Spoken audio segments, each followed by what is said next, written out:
విపరీతంగా మన దగ్గరనేమో ఇదే సందుల సడమి అని చెప్పేసి అందరూ ఏం చేస్తున్నారు, ఇక పెట్రోల్ను ఆపేస్తున్నారు, గ్యాస్ ఆపేస్తున్నారు, బుక్ చేసుకుంటే గ్యాసులు పంపిస్తలేరు, పెట్రోల్ నో స్టాక్ అని పెడుతున్నారు.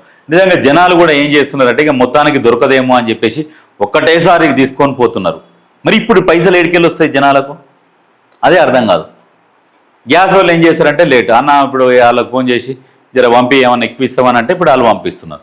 అట్లా వాళ్ళు బ్లాక్ల దందాలు చేస్తున్నారు, ఇక్కడ వీళ్ళు పెట్రోల్ కూడా పోయి బ్లాక్లో అమ్ముకోవడానికి ప్రయత్నం చేస్తున్నారు. అందుకని మన దేశ జనాభా ఎక్కువ, ఏదన్నా విపత్తు వస్తే మాత్రం జనాలందరూ రోడ్ల మీదకి వస్తారు. అటువంటి పరిస్థితి ఉన్నది. అటువంటి పరిస్థితి ఉన్నప్పుడు ముందు జాగ్రత్తగా ఇవన్నీ సమకూర్చుకోవాలి, నిల్వలు చేసుకోవాలి. రష్యా వాడు ఇస్తున్నప్పుడు మంచిగా తీసుకొని ఉండుంటే అమెరికా మాటలని వద్దు అని చెప్పేసి బంద్ చేసుకొని మళ్ళీ వాళ్ళ దగ్గర కొనాలి, వీళ్ళ దగ్గర కొనాలి. తక్కువ రేటుకి ఇస్తున్నప్పుడు కొనకుండా ఇప్పుడు యుద్ధం, ఇప్పుడు మిగతా దేశాలు కూడా బహ్రెయిన్, దుబాయ్ ఇవన్నీ యుద్ధంలోకి దిగే ఆలోచనలో ఉన్నాయని చెప్పేసి మనలో ఒక సమాచారం. ఇవన్నీ కనుక పూర్తి స్థాయిలో యుద్ధంలోకి దిగితే యుద్ధం ఇప్పట్లో ముగించరు ఎవరు కూడా.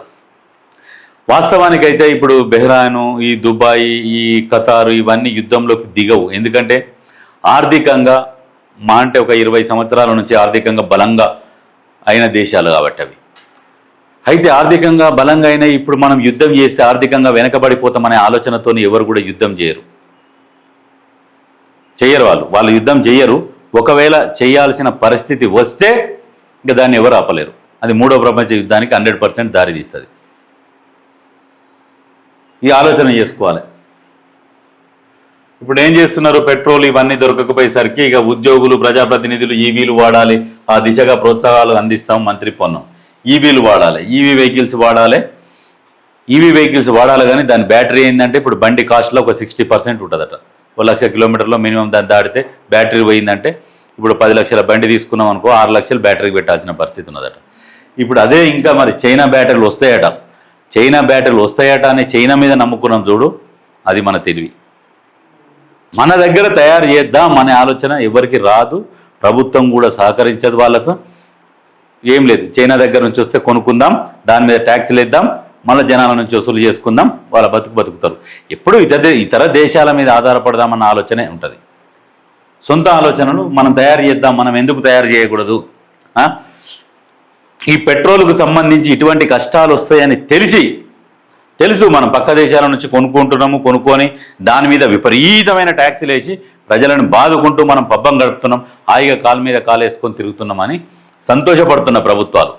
కానీ వాస్తవానికి ఒక దేశం నుంచి కొనుక్కొచ్చుకుంటున్నాం, ఎన్ని రోజులు ఆ దేశం మీద ఆధారపడతామనే ఒక ఆలోచన రావాలి.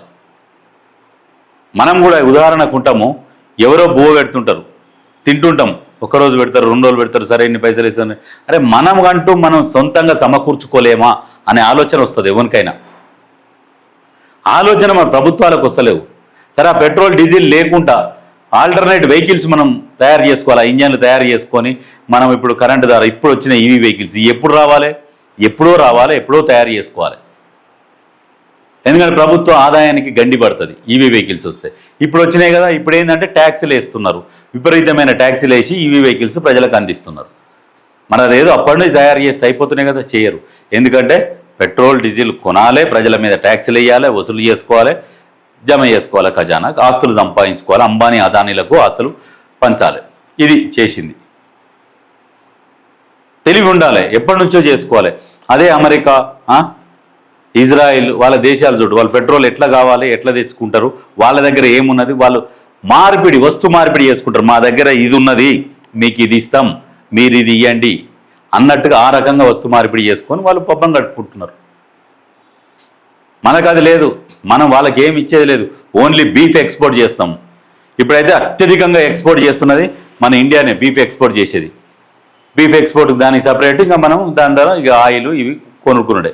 మన పరిస్థితి అంత ఘోరంగా ఉన్నది. ఎప్పటికీ కూడా చిన్నప్పటి నుంచి చూస్తున్నా అభివృద్ధి చెందుతున్న దేశాల జాబితాలనే ఉన్నది.